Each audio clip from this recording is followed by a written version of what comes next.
Bien, estamos ya iniciando una nueva edición de Salud Online, en la cual durante estos próximos minutos vamos a hacer referencia a una patología para la que parece que en principio no existe una prueba para diagnosticar definitivamente este síndrome, esta patología. Ahora lo explicamos, ahora nuestro invitado evidentemente nos va a dar más detalles. En caso de sospechar la presencia de esta enfermedad, el médico, el doctor al que usted va a acudir, seguramente va a preguntarle, por ejemplo, sobre antecedentes médicos completos, todo aquello que usted pueda contarle de sus antecedentes médicos o clínicos, va a someterle a un examen físico, a varias pruebas para descartar otras posibles afecciones, por ejemplo, la enfermedad celíaca, de la que hablaremos también en otro programa, en otra edición de Salud Online. Una vez descartadas otras posibles afecciones, el doctor seguramente va a iniciar un conjunto de criterios de diagnóstico, de los que ahora también vamos a hablar, porque parece ser que no se conocen todavía en profundidad los principales mecanismos implicados en lo que se llama el desarrollo del colon o del intestino irritable.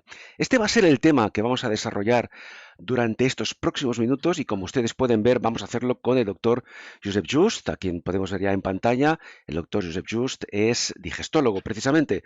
Doctor, encantado de saludarle. Gracias, Carlos. Un placer, como siempre.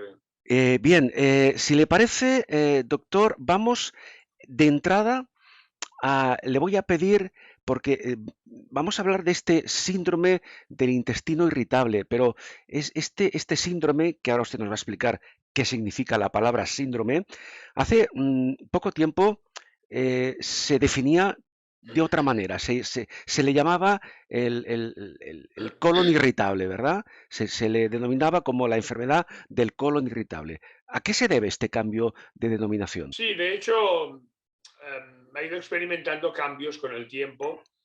Antes se le llamaba colon irritable, sin el síndrome. Ujú. Después síndrome del colon irritable y progresivamente se le ha ido llamando síndrome del intestino irritable, más que nada porque se ha visto la participación no tan solo del colon, aunque sigue siendo la parte del intestino fundamental, pero también el intestino en general, es decir, incluyendo también intestino delgado, Sí. el que también puede influenciarse dentro de la aparición de toda la sintomatología, porque un síndrome es un conjunto de síntomas Ujú. que son más o menos comunes a una enfermedad o a un trastorno determinado, y por eso hay esta denominación en muchos casos cuando se habla de el síndrome y no la enfermedad como tal, porque va acompañado de una gran cantidad de síntomas, una gran cantidad de órganos afectados, de situaciones determinadas, todas en común, Sí. pero que son un conjunto grande, y en medicina a esto se le denomina síndrome. Pues en ese síndrome se vio que había participación básicamente intestinal, aunque el colon juegue un papel muy importante, pero al ser intestinal, como consenso entre las sociedades digestológicas desde hace tiempo, ya se le llama síndrome del intestino irritable. Bien, pues una vez resuelta esta primera duda, vamos a entrar, doctor, un poco más en materia. Yo en esta pequeña introducción decía que no existe una prueba definitiva que nos ofrezca un diagnóstico exacto de este síndrome. ¿Esto es así? Sí, lo cierto es que un síndrome tan extendido, con tanta prevalencia y tan, diríamos, tan frecuente entre la población, Ujú. resulta que no tiene una prueba diagnóstica como clave para decir, usted tiene un síndrome del intestino irritable porque esta prueba ha dado positiva, ¿no? Como puede suceder con enfermedades infecciosas o con otro tipo de enfermedades. Todavía el síndrome del intestino irritable es un diagnóstico de exclusión. Es Sí. decir, si una persona no tiene ni A, ni B, ni C, tiene D, que será el síndrome del intestino irritable. Pero antes habremos Ajá. hecho la exclusión, como sucede en algunos otros procesos, ¿no? Es un síndrome de diagnóstico por exclusión. Y yo, que ya llevo unos años en la digestología, Ujú. he sido testigo de un cambio importante o de una serie de modificaciones importantes y a diario casi de el síndrome de intestino irritable, todo aquello que incluía hace unos años, todos los Ujú. criterios que se han ido modificando en reuniones de consenso, en guías clínicas, y cuántos trastornos y enfermedades que antes estaban incluidos dentro del síndrome del intestino irritable ahora están excluidos y tienen personalidad propia. Sí. Personas que estaban catalogadas de intestino irritable posteriormente fueron descatalogadas y recalificadas de nuevo con otro, como decías antes, incluso algunos celíacos, Sí. no claramente celíacos, pero celíacos de aquellos latentes o silentes Ujú. que después han resultado ser celíacos y no enfermos con intestino irritable, y han hecho como la margarita, se ha ido deshojando el intestino irritable Claro. y se ha ido reduciendo. Ahora cada vez tenemos más herramientas Ujú. para poder centrar, y aquella persona que diagnosticamos, al menos hoy por hoy, en el siglo XXI, en el año 22, podemos decir que las personas que catalogamos de intestino irritable inicialmente no tienen ninguna cosa más. Bien. Si dentro de unos años resulta que estamos incluyendo aquí personas que tienen otros trastornos, como ha sucedido históricamente, ya veremos. Bien. Dicho esto, doctor Just, vamos a empezar por el principio, es decir, primero hablaremos del diagnóstico, de esas pruebas excluyentes que usted decía que se realizan al paciente para llegar a un diagnóstico fiable. Hablaremos evidentemente del tratamiento, pero antes de llegar a ese punto, me gustaría, doctor, que usted comentara, porque creo que existen algunos, digamos, mecanismos que pueden ser favorecedores para que una persona, un paciente, desarrolle este síndrome. Por ejemplo, uno de ellos, creo, doctor, que es o que son en este caso las posibles alteraciones de lo que ustedes llaman motilidad intestinal sin causa aparente. Hay más, pero esta sería una, ¿no? Sí, sí, sí. El síndrome del intestino irritable se caracteriza por personas que presentan eh, dolor abdominal en Ujú. cualquiera de sus intensidades Sí, y más o menos formas de presentación. Habitualmente no es un dolor abdominal que nos tenga en casa, sino que nos deja más o menos de hacer vida claro, normal, aunque a veces nos sí. pueda incomodar. Digamos un dolor abdominal soportable. Sí, un dolor abdominal soportable y aunque no es constante y permanente, puede ser intermitente y molesto. Ujú.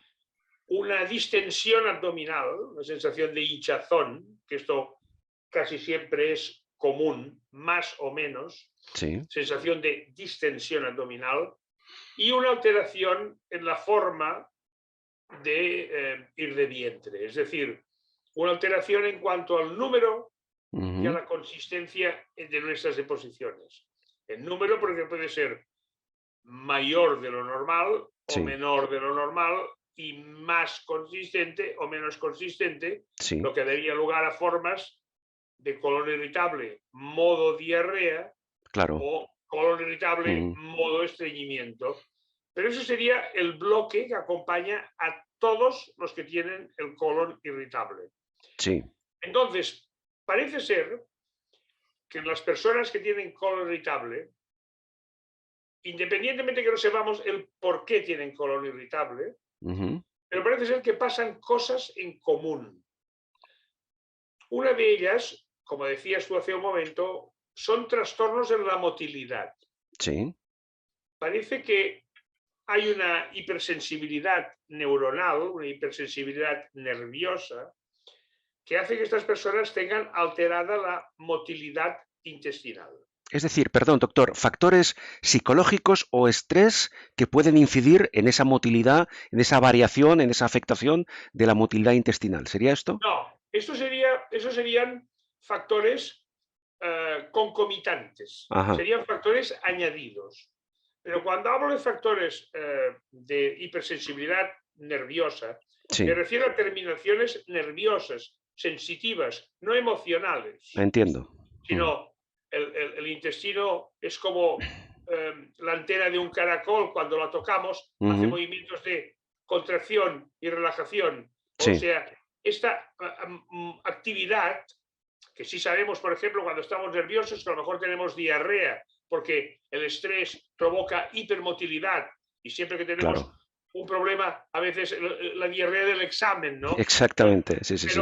Pero no, y que muchas personas tienen incluso factores emocionales, la depresión, la ansiedad, Ujú. el hiperestrés, situaciones conflictivas sociales, emocionales, económicas, pueden provocar que haya un colon irritable que tenga una base básicamente emocional. Sí. Pero eso sería acompañante. Bien. Lo que sí que sucede es que hay alteraciones en la sensibilidad neuronal, lo que puede provocar alteraciones, como decías tú, en la movilidad.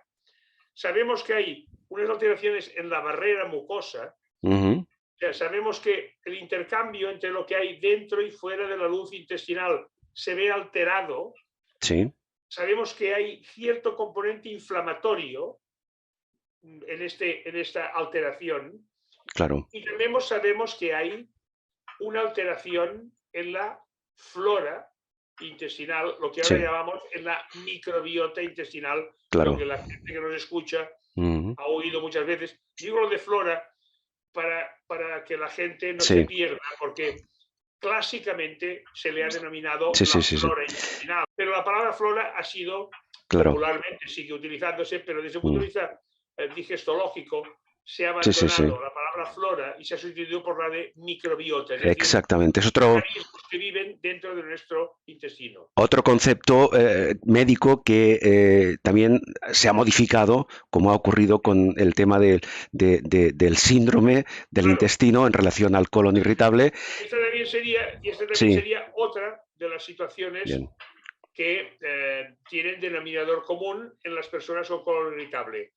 No todos ni siempre en las mismas proporciones, pero todos tendrán procesos inflamatorios Ujú. de cualquier índole que alteran la Sí, barrera mucosa, trastornos bien. motores y trastornos de la flora, que juntos en Ujú. proporciones más o menos iguales o separadas o más o menos unas, hacen que tengamos ese trastorno en cuanto a la forma de ir de vientre en número y consistencia, Sí, ese distensión, hinchazón y bien. ese dolor o molestias abdominales que Ajá. van siempre de la mano en el colon irritable. Lo que está claro, doctor, según sus palabras, es que la flora intestinal, es decir, la microbiota, puede tener en muchos casos un papel importante, incluso fundamental, en la aparición de este síndrome del intestino irritable. También, doctor, me gustaría preguntarle, ya que estamos hablando de síntomas o de mecanismos que pueden favorecer la aparición de este síndrome, me gustaría saber, doctor, qué importancia puede tener para aquellas personas que la padecen, algún tipo determinado de intolerancia alimentaria. Este es otro tema de gran controversia, porque, porque hay ciertas evidencias Ujú. de que el síndrome del intestino irritable y los factores dietéticos también tienen una relación. Lo que no hay consenso absoluto es en qué tipo de relación, cuándo, cómo y si siempre es igual. Esto intentaremos explicarlo porque es importante y sobre todo porque de Ujú. cara a nuestros oyentes la alimentación es algo que juega un papel muy importante y que hay mucha gente que habla. Vemos muchos productos, muchas Claro. historias, muchos comentarios. Esto es bueno, esto no, vale más comer así o comer así, Ujú. y se mezclan muchos conceptos. Un denominador común en el paciente con colon irritable, si no el primer día que viene a consultarnos, si lo hace cuando no acaba de ir bien o la segunda vez que nos visita, cuando nosotros vamos intentando deshojar y descartando cosas, porque, a ver, por ejemplo, para que nos sigamos en lo que estamos comentando. Si yo veo a un paciente que tiene los síntomas, como te contaba hace un momento, y yo pienso, voy a descartar que no tenga una enfermedad celíaca, Sí. aunque no haya tenido, aunque haya comido pan hasta este momento, pero a veces hay enfermos celíacos que debutan a una edad porque eran hasta entonces latentes, no importa. Sí. Cuando vemos a veces pacientes que cuestan de diagnosticar porque no quedan tan claros, porque siempre 2 y 2 no son 4, una pregunta común en el paciente con síndrome de intestino irritable es: ¿será que algún alimento no me sienta bien? Claro. ¿Será que soy intolerante a algún alimento? O sea, la gente está bastante influenciada, sobre todo está influenciada por una serie de factores, diríamos, que nos rodean desde un punto de vista de propaganda, es un tema que está muy al alcance y que con frecuencia nos han bombardeado sobre lo que es bueno, lo que no es bueno, lo que hay que hacer y lo que no hay que hacer con respecto a lo que comemos. Ujú. Entonces, sí que se sabe que hay algunos alimentos que pueden influenciar al colon irritable, porque de hecho hay personas que esta es una de las estrategias terapéuticas. Si sacamos de la dieta todos aquellos carbohidratos fermentables, que son muchos alimentos que tienen formas de monosacáridos, oligosacáridos, disacáridos, que son fermentables, las Ujú. legumbres, el exceso de gluten, algunas frutas, la fructosa en exceso, la lactosa en exceso, sabemos que mejoran y sacándolos de la dieta mejorarán y después veremos si los podemos reintroducir, si no Claro. todos, algunos y progresivamente. Sí. Pero no todos los pacientes con colon irritable responden Ujú. a esa retirada de ese tipo de fármacos, perdón, de alimentos. Claro. Pero los pacientes que tienen mucho componente de distensión, de hinchazón, quiere decir que tienen mucho fenómeno fermentable. Ujú. En muchos casos, el retirar ese tipo de alimentos sí que mejora al Claro. menos esa parte de su Sí. problemática. Con lo cual, sí que hay relación, no siempre ni en todos los casos, entre la alimentación y Bien. el colon irritable. Por lo tanto, es Claro, una de claro. las cosas que tenemos que tener en cuenta y Ujú. siempre valorar. Correcto. Precisamente por esta razón, doctor, Exacto. creo que era importante no dejar de lado el posible factor de una posible intolerancia alimentaria.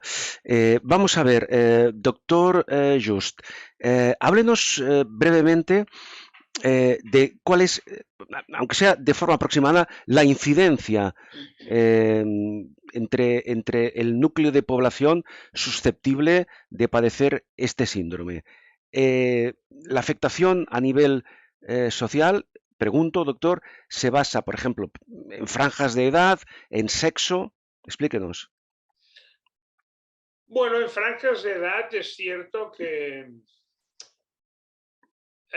hay cierto predominio a partir de la cuarta, quinta década de la vida y de ahí en adelante. Ujú. Pero también es cierto que desde hace años, eh, por muchos factores, también se ve en gente joven. Evidentemente, y digo evidentemente por la realidad, no porque sea una obviedad con lo que estamos comentando, Sí, pero está claro que es muchísimo más frecuente entre el sexo femenino. Casi en algunas estadísticas el doble de ajá, casos en mujeres que no en hombres.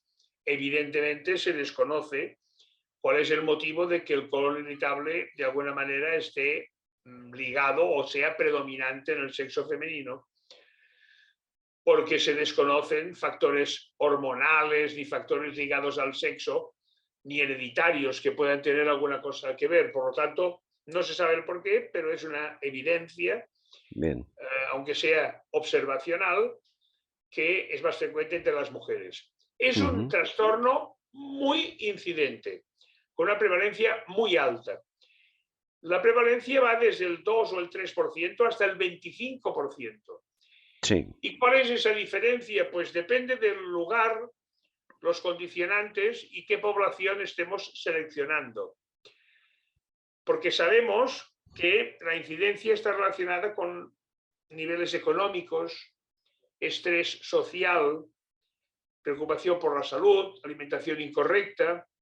claro, Hay factores que son muy determinantes. O sea que parece que, de alguna manera, el estrés social sí, tiene que ver. Pero el estrés social dentro de un mundo desarrollado, porque en los claro, países subdesarrollados sí, no hay tanto colon irritable, porque supongo que hay problemas tanto alimentarios como cotidianos ujú, que están por encima de algunos otros problemas claro.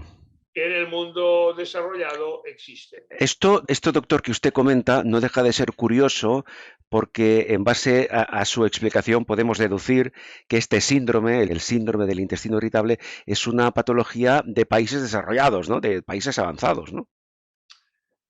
Claro, claro, y esto es lo que eh, con frecuencia, yo creo que con demasiada frecuencia, a veces tenemos la tentación, o se ha tenido clásicamente la tentación, de clasificar al paciente con intestino irritable casi como un Mm, enfermo psicosomático, como un enfermo, no con una enfermedad imaginaria, pero sí, con una alteración prácticamente ligada al ámbito emocional. claro. Y esto es un error, pero no es un error al 100%. Hay participación emocional, hay participación Ujú, en el estado anímico, pero no es exclusiva ni determinante. claro, Hay factores fisiológicos, anatómicos, hay factores claramente patológicos que sí que intervienen en la génesis del colon irritable, claro. incluso más cuando hemos estudiado más Ujú, la microbiota y sí, cuando sabemos que los cambios en la microbiota ujú, mejoran o alteran, y cuando claro. hemos utilizado probióticos, Sí, vemos sí, que sí, sí, mejoran, sí. o sea que no estamos hablando, pero Bien. también sabemos que hay pacientes con colon irritable, con síndrome de intestino irritable, que mejoran con antidepresivos, con Bien. ansiolíticos, con estrés, con relajación, con Sí, sí, yoga. sí. Ahora hablaremos del tratamiento un poco más adelante.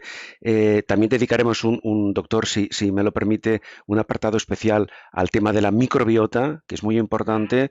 En todo caso, ha quedado muy claro que para llegar a un diagnóstico, digamos, fiable, un diagnóstico correcto, el especialista, usted en este caso, debe atender a diferentes factores, es decir, es una patología, es un síndrome que debe tratarse a nivel multifactorial. Entonces, a mí me gustaría, doctor, llegados a este punto, vamos a ver, usted está en su consulta, se sitúa en su mesa de trabajo, entra un paciente, un o una paciente, digamos, estadísticamente más mujeres que hombres, como usted decía, esa persona, esa paciente en este caso, le explica algunos de los síntomas que usted pues acaba de definirnos hace unos momentos. Yo apuntaba al principio algunas de las pruebas, de las posibles pruebas que pueden realizarse, pero vamos, en su caso concreto, en su consulta, está usted frente a la paciente, insisto, le ha explicado diferentes síntomas que padece. ¿El siguiente paso cuál es, doctor? A ver, siempre es importante, por eso el tiempo es fundamental. Cuando hablamos del tiempo, y lo digo con toda la mala intención incluso, porque sabemos que a veces el tiempo no es el aliado de la medicina en muchos casos, porque muchas veces en la relación médico-paciente lo que no hay es tiempo. Evidentemente. Y a veces, no incorrectamente, pero si no tenemos tiempo, lo primero que haremos es desplegar una batería de test y pruebas que nos descarten todo aquello Ajá, que, aunque parezca un colon irritable, no es un colon irritable, sino que tiene nombre y apellidos y claro. personalidad propia, pero que en algunos casos recuerda o se asemeja a Ujú, un colon irritable. claro. Porque esos síntomas de los que te he comentado son comunes Ujú, a otras enfermedades que no claro. hay que Que dar por supuesto claro, que no tienen. no hay que descartarlas. Claro, En todo caso, doctor, permítame, uno de los síntomas principales, pregunto, que seguramente sus pacientes le comentan, es, claro, hablamos de intestino, de colon irritable. ¿Esto es equiparable a dolor? ¿La persona que padece colon irritable como síntoma principal sufre dolor? hay pacientes en donde el dolor es el síntoma que prima, hay pacientes en donde la distensión, el hinchazón es el que prima, hay otros en que la diarrea es el que prima, o a veces el estreñimiento, uno, dos, tres o todos a la vez. Claro, Entonces, yo si interrogo, exploro y hago una historia a fondo, puedo incluso pensar que hay algunas cosas que no tiene, pero siempre hay una serie de pruebas que voy a intentar, bien. si no en la primera visita, en la segunda, voy a intentar realizar para descartar Ujú, que no tengamos delante una persona, como te he dicho antes, por ejemplo, que sí. pueda tener una enfermedad celíaca latente hasta entonces, yo Ujú, solo pidiendo un análisis inicialmente y ver si serológicamente tiene marcadores de la enfermedad celíaca, puedo tener una pista o hacer un test de intolerancia a la claro. lactosa o a la fructosa, Ujú, o incluso descartar que en las heces no hayan productos patológicos, que no tenga una parasitosis, que no tenga una infección intestinal, que no sí, haya sangre en las heces, para pedir una colonoscopia o para estar convencido de que ese colon es bien. normal, porque un colon Ujú, irritable, un colon de un intestino irritable, si lo ponemos encima de la mesa, es un colon normal, de apariencia aparentemente sano. Lo que pasa es que se mueve mal y tiene trastornos funcionales, pero claro. no morfológicos. Y por eso, casi siempre, todas las personas que llegan al diagnóstico de intestino irritable, Ujú, en su curso diagnóstico desde el primer día que fueron a ver al digestólogo sí. hasta el cabo de unos meses, han pasado, si no todos, la mayoría, o Ujú, un número importante, por una serie de análisis, test, bien. pruebas Sí, que han ido descartando bien. otras patologías, muchas veces más graves o con Ujú, un tratamiento mucho más específico, porque si es un celíaco latente, por ejemplo, sabemos que el problema se va a solucionar solo iniciando dieta sin gluten. Se sí, acabó el problema, la distensión, el claro. dolor y la alteración de posicional. Sí, pero permítame, doctor, de esas, para concretar un poco más el tema, evidentemente quiero que quede muy claro que cada paciente es diferente, cada paciente es distinto y cada paciente requerirá pues una atención personalizada y un tipo de pruebas específicas adecuadas a su sintomatología. Pero para que nos hagamos una idea de esas diferentes pruebas, de ese abanico de pruebas a las que puede someterse un paciente para llegar a un diagnóstico preciso, ¿cuáles serían las más importantes? Toda persona con un colon irritable debe someterse a una exploración abdominal por parte del médico, Ujú, una palpación del abdomen, percusión del abdomen, auscultación del abdomen, y con eso sabemos si hay más o menos aire según el timpanismo que notemos a la percusión. sí. Con la auscultación vemos la lucha o los movimientos intestinales si son más o menos intensos. Ujú. Sería importante. Casi siempre esto tiene que ir acompañado inmediatamente de una ecografía abdominal, por ejemplo, que sería una exploración Sí, sencilla, barata, inocua, y que da una pincelada rápida sobre la existencia de patología dolorosa eh, extraintestinal, que ujú, muchas veces podría estar simulando una patología de este tipo.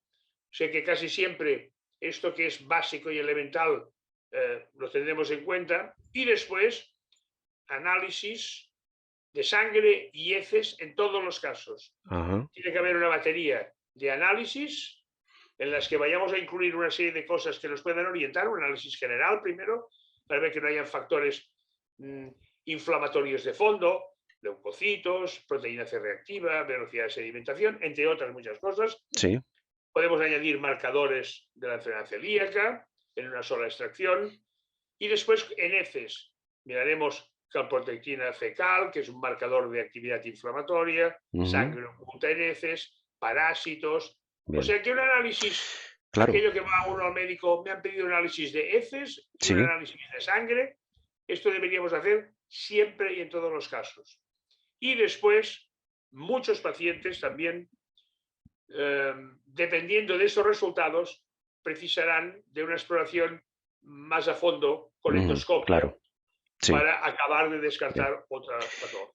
Como podemos comprobar, doctor Just, el abanico de pruebas es exhaustivo, en muchos casos es amplísimo, lo Sí. cual pues facilita, entiendo, llegar de la forma más rápida posible a un diagnóstico. Bien, Requiere, eh, perdona, Carlos, sí, requiere el paciente con un síndrome de intestino irritable, a diferencia de lo que podría pasar con otros pacientes que tienen, aunque sea más compleja, pero tienen un diagnóstico al menos más simple a la hora de llegar a él. Es decir, hay personas que tienen un dolor en una parte del abdomen, les haces una eco, tienen una piedra en la vesícula y el ujú, diagnóstico es rápido, claro y sí, sencillo. En el intestino irritable, aunque sea esto muchas veces un problema, ujú, hay que dedicar mucho tiempo. Si no en una sola visita, en dos, en tres, en claro, cuatro, sí, pero hay que estar muy encima y la conexión entre el médico y el paciente es imprescindible. claro, evidentemente, Hay que mm, explicarle al paciente sí, qué quiere decir lo del intestino irritable y que vamos a poner en marcha una batería diagnóstica y sí. vamos a ir viendo sobre la marcha que a lo mejor termina solo necesitando un probiótico y nada Sí, sí, más. sí, sí. Ya lo veremos. Doctor, ya que hablamos del dolor, antes de continuar, a modo incluso entre comillas, de curiosidad, cuando el paciente, la paciente que sufre este síndrome del intestino irritable, sufre este síntoma doloroso, ¿acostumbra a ocurrir en la parte derecha, en la parte izquierda o es un dolor difuso en toda la zona abdominal? El dolor habitualmente es difuso, pero lo que también es muy característico es que sea difuso y cambiante. Ajá, Es decir, que eso es lo que a veces orienta que el dolor que es de una patología más concreta es más fijo, más centrado en un sitio. Claro. Aquí suele migrar un dolor que empieza aquí, después se le va hacia la mitad, que se hace después extensivo a todo el abdomen. Es más frecuente las molestias sobre mi abdomen izquierdo, tanto en la parte superior, en la zona del ángulo esplénico, como en la parte inferior, pero en general suele ser un dolor que se puede, no se precisa en punta de dedo, me duele aquí, no. Es un dolor habitualmente difuso. Un dolor generalmente difuso. Sí. Doctor, tenemos ya en su consulta, tenemos al paciente, a la paciente diagnosticada. No cabe duda de que esta persona sufre este síndrome del intestino irritable. ¿Qué se hace con ese paciente? Tenemos ya un diagnóstico. A partir de ahí, el digestólogo, ¿qué pautas indica? Entonces, de entrada, según cuál sea él o los síntomas preferentes. Sí, perdón, doctor. Hay que decir que estamos dando explicaciones genéricas. Lo que ahora nos comenta el doctor no es aplicable a todos los pacientes que padezcan síndrome del intestino irritable. Es una información orientativa, ¿no? Que quiero que quede claro. Claro, porque cada paciente hay que tratarlo aparte, porque cada paciente, aparte de lo que le pasa, como que habremos averiguado cuándo le pasa, a qué se dedica, cuál es su entorno social, emocional, cuánto tiempo hace que le pasa, lo que come todos los días, a qué hora come y si ha cambiado los hábitos. Por lo tanto, eso será muy importante para reeducar a veces la alimentación. A veces tendremos que decirle a la persona, si come deprisa, que coma despacio, porque el comer deprisa también aumenta la distensión y la fermentación de los alimentos y la distensión abdominal consecuente. Pero en general, como comentamos, lo que haremos es hacer un tratamiento sintomático con fármacos destinados concretamente a tratar el síntoma que prima en cada caso. Para el dolor abdominal muchas veces daremos antiespasmódicos selectivos para el abdomen, o daremos medicación que absorbe el aire, o para evitar la fabricación de aire en exceso.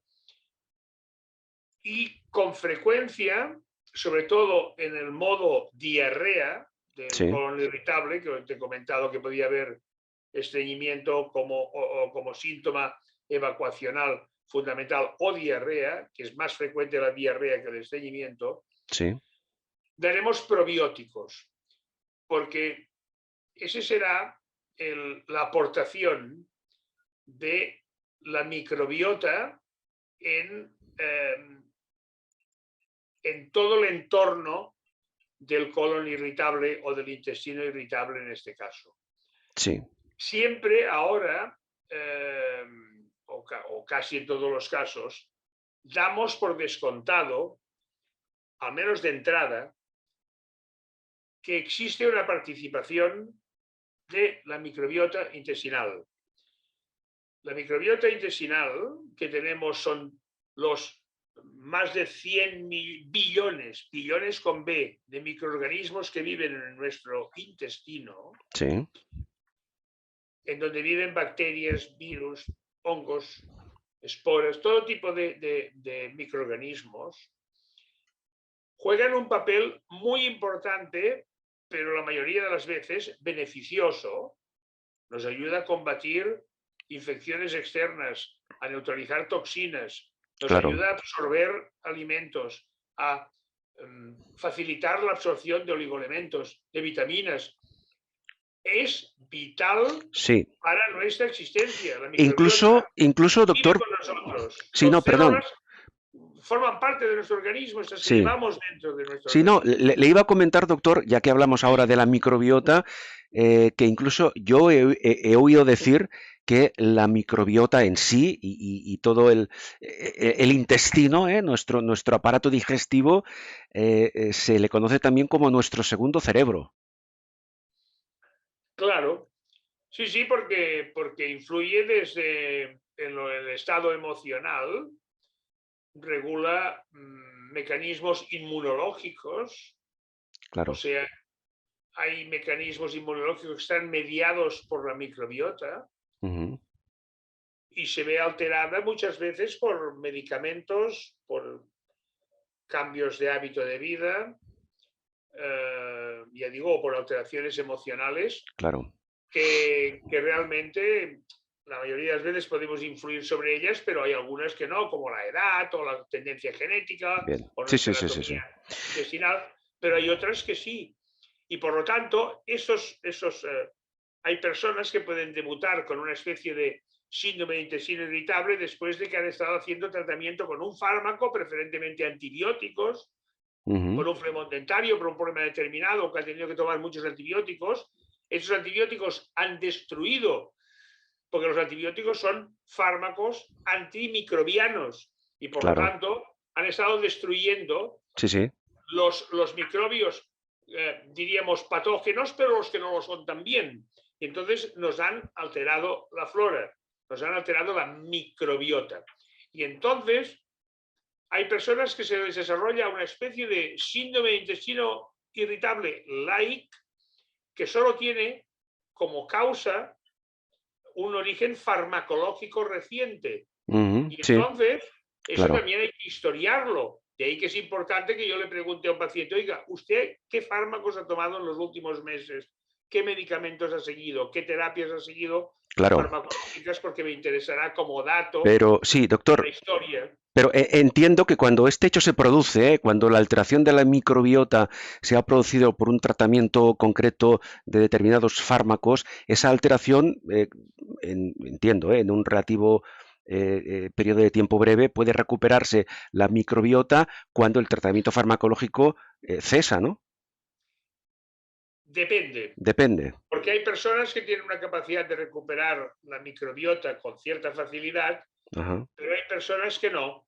Hay personas, y según sobre todo el medicamento utilizado, hay personas que pueden sufrir una despoblación o una alteración en la población de la microbiota Sí, que como no estimulemos su regeneración claro. o como no estimulemos un poco la población, eh, habremos desencadenado con el medicamento, a veces hemos destapado un problema que se puede volver más o menos crónico.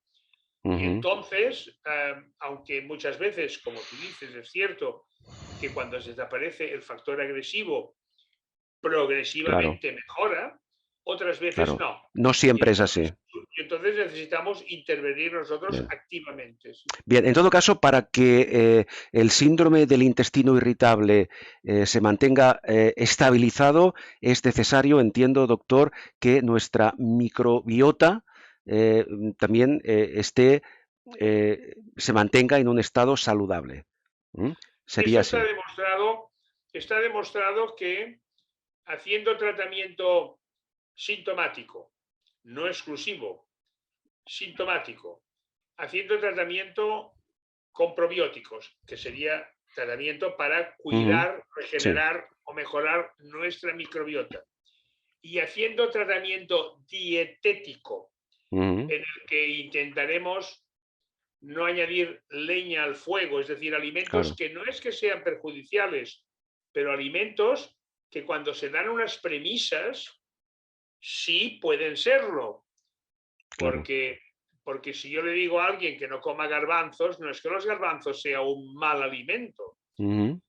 pues solo que lo que pasará es que en ese momento, en esa persona y en esas circunstancias, si elimino las legumbres y elimino otros FODMAPs, que son esas eh, fermentables, esos oligosacáridos, monosacáridos y sacáridos, polioles, Ujú. que comentaba antes, si le digo que coma poco gluten, no sin gluten, y no es un problema de celíacos, no, pero sabemos que si quitamos el estímulo del gluten, sobre todo trigo, avena, centeno, y coma arroz, coma maíz, que no tiene gluten.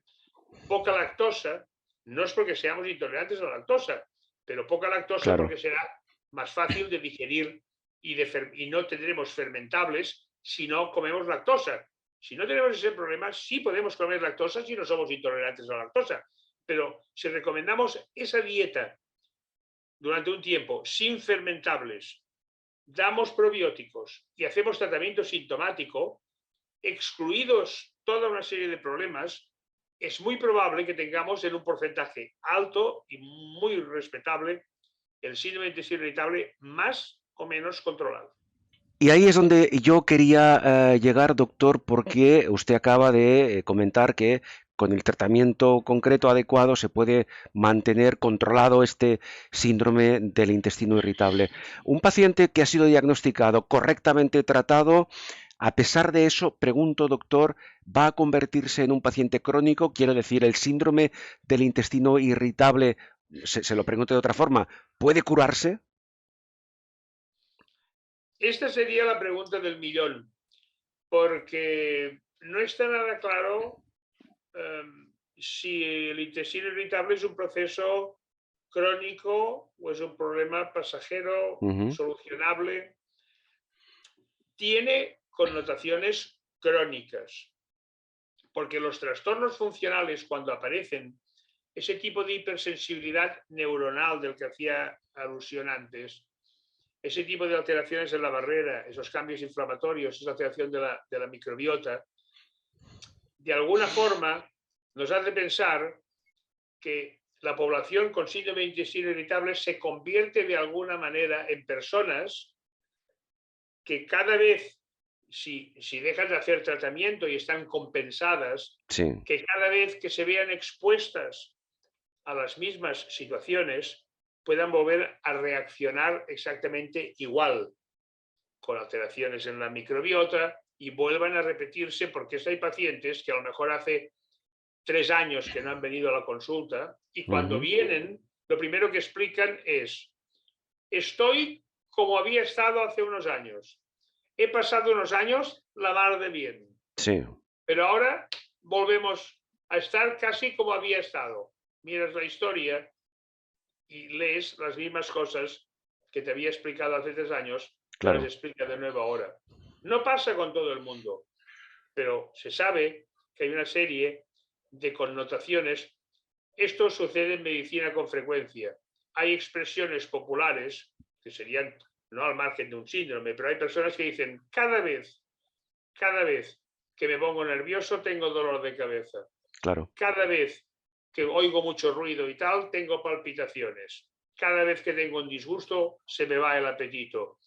Hay una serie de cosas que se repiten porque forman parte de nuestra constitución, de nuestra forma, que nuestro cuerpo se va modelando, adaptando y acondicionando con los años, y podemos llegar a convertirnos en sensibles a cosas. Y por eso, a pesar de que yo hablaba del tratamiento de la microbiota con probióticos y de la dieta de no fermentables, hay muchas personas en donde a veces el centro o el complemento indispensable del tratamiento será: haga yoga, haga relajación, haga un poco de deporte, intente de alguna forma desconectarse de su tensión emocional, o tome incluso ansiolíticos como complemento, duerma más horas, cambie un poco su entorno, mejore su situación emocional, porque será fundamental. Bien. Fundamental, con lo cual esto ya nos da una pista que si hay un trasfondo, en muchos casos, emocional, que acompaña a ese otro tipo de trastornos, si van de la mano los trastornos funcionales y los trastornos emocionales, eso forma parte de la manera de ser de cada persona, y eso ya no es cambiable. Y por lo tanto, o al menos difícilmente. Que si tú eres el que eres ahora, dentro de unos años, seguirás siendo el mismo. Sí, es un factor, digamos, difícilmente modificable. Exacto. Doctor, 2 cuestiones más antes de concluir. No hemos hablado si este síndrome, no hemos dicho de si este síndrome del intestino irritable tiene o no un posible factor hereditario. ¿Lo tiene? No. no queda nada claro. Se sabe que pueden haber factores genéticos Ujú. que condicionen algunos de los elementos que hemos citado. Ajá. Cuando se habla de la flora, por ejemplo, se sabe que hay factores, como te decía antes, que nosotros podemos modificar. Nuestra flora se puede ver modificada Ujú. si vivimos en la ciudad, si vivimos en el campo, si cambiamos de dieta, si Sí. cambiamos de hábitos, si tomamos fármacos, y otros que no son modificables. Ujú. Entre ellos, ciertos condicionantes genéticos. Hay personas que cuando nacen, la flora tiene infinidad. Hay flora, recuerda que hay flora no, en todos los sitios contaminables, no solo en el intestino, Sí, hay flora en la piel, en la nariz, en la boca, claro. en los genitales, en todos los lugares en donde están expuestos al exterior. Sí, sí. Que si nacemos por cesárea tendremos una flora inicialmente cutánea, si nacemos por vía genital o por vía serán intestinales. Hay una serie de condicionamientos genéticos. Si ha habido leche materna, la flora será de una forma. Si tenemos una alimentación Claro. no materna, será más parecida a la del adulto. Hay una serie de condiciones genéticas y evolutivas que sí pueden condicionarnos, pero no Bien. hay factores genéticos que condicionen la aparición de ni de un intestino irritable ni de Ujú. una población que configure la microbiota. O sea, no heredamos la microbiota del padre y de la Bien. madre, y la población de microbiota Sí. se tiene que asemejar Ujú. al padre y a la madre Bien. porque sean los progenitores, de ninguna Yo, forma. yo creo que queda claro. Para concluir, doctor, un comentario final sobre, bajo su punto de vista, bajo su criterio, qué implicaciones puede tener o tiene en la práctica el síndrome del intestino irritable a nivel sociosanitario. Claro, es muy importante porque si desde el principio comentado que es un síndrome muy frecuente, que incluso puede llegar al 15-20% de la población, Ujú. eso supone de entrada que tiene un requerimiento sanitario alto. Sí. Las personas con colon irritable son personas que van con frecuencia al médico. Son personas que tienen dudas, problemas, que requieren consultas telefónicas, presenciales, muchas veces incomodidades frecuentes, insatisfacciones, Ujú. porque el paciente con colon irritable, con intestino irritable, con frecuencia se desespera, cambia de médico, pensando pues que a lo mejor encontrará otro Claro. que lo hará mejor o que atinará más en lo que le pasa. Muchas veces esos trastornos que he comentado en cualquiera de sus modalidades hacen que el paciente se quede en casa, que no vaya a trabajar, que suponga una baja laboral, un absentismo laboral importante, o que tenga que cambiar de trabajo, o que no haga ciertas actividades porque si tengo diarrea no soy capaz de estar cara Claro. al público. Sin duda. Tengo que pedir permiso, he tenido que cambiar de sección porque Ujú. tengo mucha diarrea.